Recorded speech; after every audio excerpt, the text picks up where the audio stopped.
আমাদের রাজ্যের মাননীয় মুখ্যমন্ত্রী জগন্নাথ দেবের মন্দির উদ্বোধন করেছেন। তাই আমরা এতক্ষণ উদ্বোধন অনুষ্ঠান দেখার পর সারা বর্ধমান শহর জুড়ে বিভিন্ন জায়গায় আমাদের দলের ছেলেরা সব এলইডি লাগিয়েছে।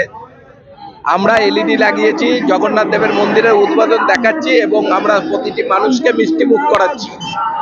কার্জন গেটের সঙ্গে আমি রয়েছি, আমাদের কাউন্সিলর রয়েছে। আমরা এখানেও প্রতিটি মানুষকে মিষ্টি মুখ করাচ্ছি জগন্নাথ দেবের মন্দির উদ্বোধনে। কারণ আমাদের রাজ্যের মাননীয় মুখ্যমন্ত্রী এত বড় একটা কাজ করলেন। এই জগন্নাথ দেবের মন্দির হাজার হাজার বছর থেকে যাবে, হয়তো আমরাও থাকবো না, মুখ্যমন্ত্রীও থাকবে না, কিন্তু মানুষের কাছে একটা নাম থেকে যাবে যে মাননীয় মুখ্যমন্ত্রী এই জগন্নাথ দেবের মন্দির দীঘাতে করেছিলেন।